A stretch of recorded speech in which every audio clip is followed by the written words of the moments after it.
আমি এখানে এই ডিশটার মধ্যে আমি চিংড়ি মাছগুলোকে প্রথমে নিয়ে নিলাম। এবার আমি এর মধ্যে দিয়ে দেব একে একে সর্ষে বাটা, নারকেল কুড়িয়ে যে পেস্ট বানিয়ে রেখেছিলাম সেই নারকেল কোড়া পেস্টটা। এবার আমি এর মধ্যে দিয়ে দেব পরিমাণ মতো হলুদ গুঁড়ো, আর দিয়ে দেব পরিমাণ মতো নুন, আর দিয়ে দেব কাঁচা তেল, দিয়ে এটাকে খুব ভালো করে মেখে নেব।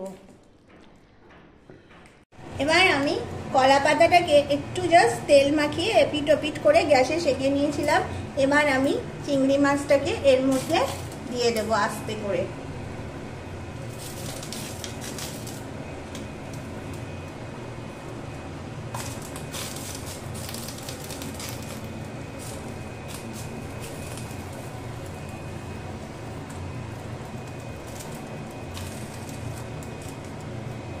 এখানে বন্ধুরা আমি আরেকটা কলা পাতা দিয়ে এটাকে ঢেকে রেখেছি।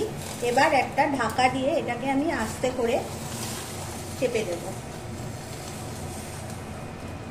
তো বন্ধুরা তোমরা এখানে দেখতে পাচ্ছ আমাদের একদম রেসিপিটা একদম রেডি। ঠিক এরকম ভাবে জিনিসটা হবে। এবার আমি এটাকে ডিশে সার্ভ করব গরম গরম ভাতের সাথে। আমার এখানে চিংড়ি মাছের কলা পাতার রেসিপি একদম রেডি। এখানে আমাদের চিংড়ি মাছের কলা পাতার পাতুরি রেসিপিটা একদম রেডি গরম গরম ভাতের সাথে সার্ভ করার জন্য। তোমরাও বাড়িতে রান্নাটা করো আর আমাকে জানাও তোমাদের রান্নাটা কেমন লাগলো। আজ এই পর্যন্তই। তোমরা যে যেখান থেকে দেখছো তাদেরকে অসংখ্য ধন্যবাদ জানিয়ে আমি এখানেই শেষ করছি। আবার আসবো নতুন একটা ভিডিও নিয়ে। আর তোমরা প্লিজ স্টে উইথ সৌভিক চ্যানেলটাকে সাবস্ক্রাইব করো।